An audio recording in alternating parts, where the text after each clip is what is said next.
Ada hal tak biasa ketika Presiden RI Prabowo Subianto menutup rapat terbatas, Ratas, Penanganan dan Pemulihan Bencana Sumatera bersama sejumlah menteri dan pejabat yang digelar di Aceh, Minggu, 7 Desember 2025, malam.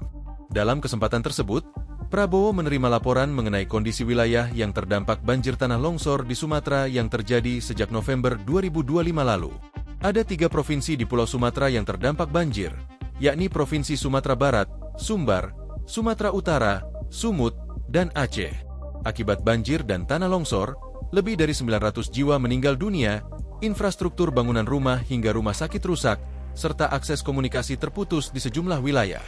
Di Provinsi Aceh, wilayah yang mengalami dampak cukup signifikan, diantaranya Kabupaten Aceh Tengah dan Bener Meriah. Presiden dan jajarannya pun meninjau langsung lokasi bencana, termasuk di Aceh pada Minggu pagi. Ini adalah kedua kalinya Prabowo mengunjungi Aceh pasca banjir. Selain bertemu korban bencana, Prabowo melakukan rapat terbatas dengan jajarannya. Presiden sempat menyapa kepala daerah di Aceh yang terisolir akibat banjir melalui panggilan video. Sebelum menutup rapat tertutup tersebut, suara Prabowo terdengar bergetar, seolah hendak menangis. Prabowo yang juga mantan Menteri Pertahanan, Menhan, itu, lantas menyampaikan terima kasih kepada jajarannya, seluruh pihak termasuk kepala daerah yang sudah terlibat dalam penanganan banjir. Dan sekali lagi, saya terima kasih, saya bangga dengan pengabdian saudara-saudara. Terima kasih, kata Prabowo, dilihat dalam video di kanal YouTube Sekretariat Presiden. Sejumlah menteri pun menoleh ke arah sang presiden. Terlihat Menteri Luar Negeri Sugiono, Menteri Pertahanan Jafri Syamsuddin, Menteri ESDM Bahlil Lahadalia, Menteri Sekretaris Negara Prasetyo Hadi, hingga Seskap Teddy Indrawijaya menatap langsung kepala negara. Lantas, Prabowo menutup ratas penanganan banjir di Sumatera. Ada sejumlah pernyataan yang disampaikan Prabowo dalam rapat terbatas di Aceh. Di hadapan para menteri dan pejabat, Prabowo menegaskan, kekompakan seluruh unsur pemerintah, relawan, dan masyarakat menjadi kekuatan besar dalam mempercepat pemulihan di wilayah terdampak banjir. Presiden menilai, bencana yang melanda sejumlah wilayah merupakan cobaan sekaligus ujian bagi bangsa Indonesia. Namun, menurut Prabowo, pengalaman panjang dalam menghadapi berbagai musibah besar sebelumnya telah membentuk ketangguhan nasional. Dengan kerjasama, kekompakan, kita mampu menghadapinya. Dan kita buktikan kita kerja tanpa lelah. Saya lihat sendiri di lapangan. Saya tanya para prajurit-prajurit, ada yang sudah 7 hari, 8 hari ada yang bekerja. Terima kasih, ungkap pria kelahiran Jakarta, 17 Oktober 1951 itu. Terkait penyaluran bantuan, Prabowo mendorong agar manajemen penyaluran bantuan diperhatikan secara lebih teliti. Presiden menyebut, obat-obatan termasuk dalam kebutuhan prioritas yang harus segera dipenuhi dan dipastikan tiba tepat waktu kepada masyarakat yang membutuhkan. Selain kebutuhan medis, Presiden menyoroti pemenuhan kebutuhan pakaian bagi warga terdampak. Nanti bisa digerakkan katakanlah kelompok-kelompok masyarakat yang mau menyumbang pakaian-pakaian mereka yang masih bagus. Saya kira bisa ini kita tunjukkan gotong royong kita, solidaritas sosial kita, imbuhnya. Dalam ratas pada hari Minggu, Presiden Prabowo juga menerima laporan kondisi di sejumlah wilayah terdampak bencana. Berdasarkan laporan yang diterimanya, Prabowo membeberkan, area persawahan mengalami kerusakan parah sehingga berpotensi mengganggu produksi pangan masyarakat setempat. Selain itu, Presiden menerima laporan mengenai sejumlah bendungan jebol, berukuran besar maupun kecil, yang berdampak langsung pada sistem irigasi. Presiden juga menyampaikan, telah menerima laporan dari gubernur serta para bupati mengenai banyaknya rumah warga yang mengalami kerusakan. Sehingga, perlu mendapatkan dukungan pembangunan kembali dari pemerintah. Di sisi lain, Prabowo mengakui sejumlah tantangan yang masih ditemui di lapangan, terutama karena kondisi alam. Namun, pemerintah bakal terus memastikan penanganan dilakukan secara bertahap, dilansir situs Kementerian Sekretariat Negara. Badan Nasional Penanggulangan Bencana, BNPB, merilis perkembangan jumlah korban meninggal akibat banjir bandang dan tanah longsor di Aceh, Sumatera Utara, Sumut, dan Sumatera Barat, Sumbar, terbaru. Hingga Minggu, 7 Desember 2025, korban meninggal akibat banjir di 3 provinsi tersebut mencapai 929 orang. Sementara, sebanyak 274 orang dinyatakan hilang. Angka tersebut diketahui dari situs BNPB pada dashboard penanganan darurat banjir dan longsor Aceh, Sumatera Barat, dan Sumatera Utara. Kepala BNPB Letjen TNI Suharyanto juga melaporkan jumlah korban yang mengungsi 975.075 orang. Per hari ini, Minggu, Bapak Presiden. Per hari ini meninggal dunia 921 orang, kata Suharyanto dalam keterangannya. Khusus di Aceh, Suharyono mengatakan, masih ada 2 kabupaten yang memiliki kondisi yang cukup berat, yakni Kabupaten Benar Meriah dan Aceh Tengah. Menurutnya, ada 232 kelurahan di Benar Meriah yang turut terdampak dan 295 desa di 14 kecamatan terdampak. Presiden RI Prabowo Subianto mewanti-wanti jajaran pemerintahannya, mulai dari menteri hingga kepala daerah, untuk tidak menyelewengkan dana bantuan untuk wilayah terdampak bencana di Sumatera. Hal ini disampaikan Prabowo saat memimpin rapat terbatas, Ratas, dengan menteri dan kepala daerah terdampak bencana Sumatera, pada Minggu, 7 Desember 2025, malam. Rapat tersebut digelar tak lama setelah Prabowo mengunjungi Provinsi Aceh meninjau sejumlah lokasi, termasuk proses pengerjaan jembatan Bailey Teupin Mane yang terletak di ruas penting Biren, Takengon, Kabupaten Biren. Saya ingatkan tidak boleh ada penyelewengan, tidak boleh ada korupsi di semua entitas pemerintahan, kata Prabowo.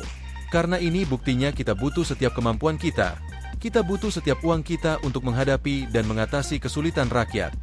Adapun 3 provinsi di Sumatera, yakni Sumatera Barat, Sumatera Utara, dan Aceh dilanda banjir bandang dan tanah longsor sejak akhir November 2025 lalu.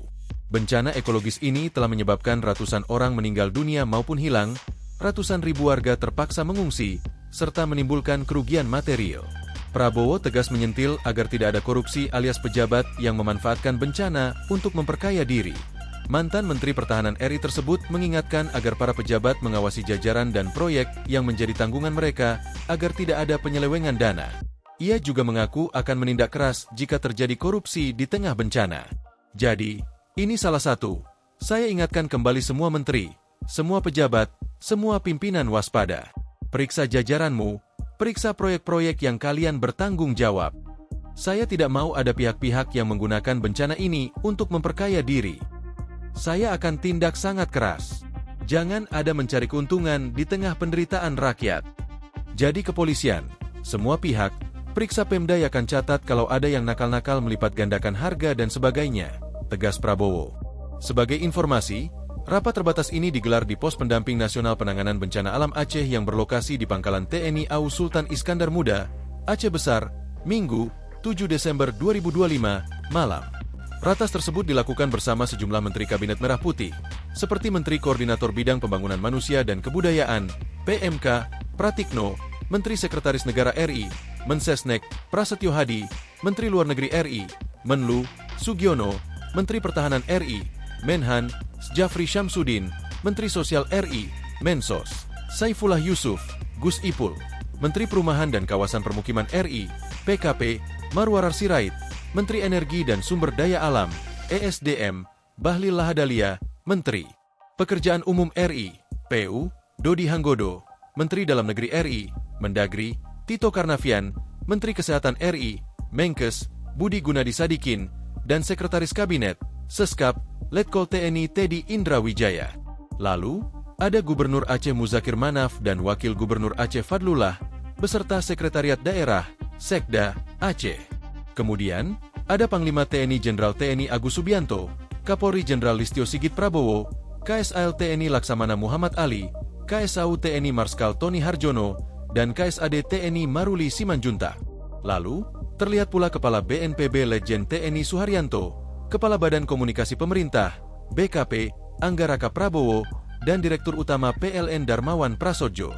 Ratas berfokus pada penanganan dan pemulihan bencana banjir bandang dan tanah longsor yang melanda Aceh, Sumatera Utara, dan Sumatera Barat. Update data bencana Sumatera 2025, 950 orang tewas, 274 orang dilaporkan hilang. 3 provinsi di Sumatera, yakni Sumatera Barat, Sumatera Utara, dan Aceh dilanda banjir bandang dan tanah longsor yang disebabkan hujan lebat yang mengguyur sejak Senin, 24 November 2025. Puncak intensitas tinggi hujan terjadi pada Selasa hingga Kamis, 25-27, 11-2025. Peristiwa ini pun menyebabkan ratusan orang meninggal dunia maupun dilaporkan hilang, serta ribuan orang lainnya luka-luka. Menurut data terbaru dari Dashboard Penanganan Bencana Sumatera 2025 dari Badan Nasional Penanggulangan Bencana, BNPB, per Senin, 8 November 2025, hari ini, tercatat sebanyak 950 orang meninggal dunia. Lalu, 274 orang dilaporkan hilang, sedangkan sekitar 5.000 orang mengalami luka-luka. Di 52 kabupaten terdampak, tercatat setidaknya kerusakan baik berat maupun ringan menimpa 156.500 rumah, 1.200 fasilitas umum, 534 fasilitas pendidikan, 420 rumah ibadah, 435 jembatan, 234 gedung kantor, dan 199 fasilitas kesehatan. Lebih lanjut, kerugian ekonomi nasional akibat banjir bandang Sumatera ini diperkirakan mencapai 68,67 triliun rupiah sebagaimana dipaparkan Celios, Center of Economic and Law Studies. Selain korban jiwa dan kerugian material, bencana di Sumatera menjadi sorotan lantaran mencuatnya isu lingkungan lain, seperti masifnya deforestasi dan kerusakan ekologis. WALHI, Wahana Lingkungan Hidup Indonesia, telah mengungkap bahwa sekitar 1,4 juta hektar hutan hilang hanya dalam kurun waktu 2016-2024 di wilayah terdampak, sehingga mengurangi kemampuan daerah aliran sungai, DAS, dalam mengelola debit air. Hilangnya hutan diduga kuat dengan besarnya skala penebangan pohon, turut disorot setelah arus banjir membawa ribuan batang kayu gelondongan berbekas potong mesin.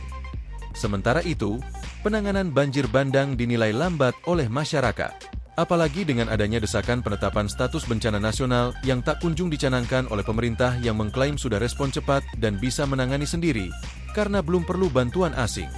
Di saat yang sama, masih banyak penyintas yang belum mendapat bantuan selama berhari-hari, lantaran akses darat yang putus, pengungsian yang masih belum teratur, terlebih dengan risiko banjir susulan setelah BMKG memeringatkan potensi hujan lebat hingga akhir 2025. Diketahui, intensitas hujan yang tinggi di wilayah Sumatera timbul seiring munculnya bibit siklon 95B yang menguat menjadi siklon tropis Senyar pada Rabu, 26 November 2025, sebagaimana dikonfirmasi Badan Meteorologi, Klimatologi, dan Geofisika, BMKG.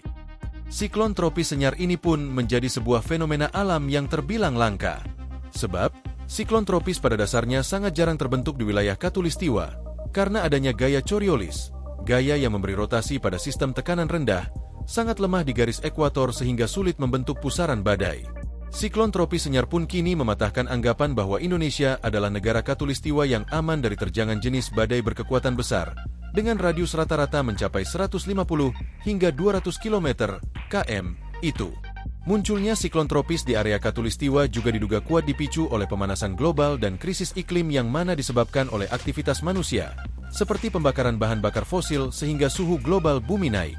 Selain itu, banjir bandang dan tanah longsor terjadi karena faktor manusia, maraknya deforestasi atau penggundulan hutan untuk tambang maupun perkebunan, serta kerusakan tata ruang, penyempitan dan pendangkalan daerah aliran sungai atau DAS, hingga rusaknya ekosistem. Salah satu indikasi terjelas adalah anomali pada arus air banjir bandang di Sumatera, yang tidak hanya membawa lumpur, tetapi juga ribuan meter kubik kayu gelondongan, beraneka ukuran dan terlihat terpotong rapi dengan kulit sudah dikupas, sampai menumpuk di berbagai titik. Kayu gelondongan terlihat di area banjir di Kabupaten Tapanuli Tengah, Kabupaten Tapanuli Selatan, hingga Kota Sibolga.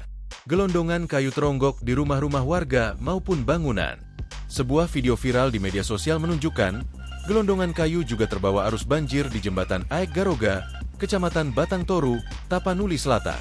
Di sisi lain, tumpukan kayu gelondongan juga terlihat memenuhi area muara sungai dan bibir pantai di Kota Padang. Download Tribun X sekarang, menghadirkan lokal menjadi Indonesia.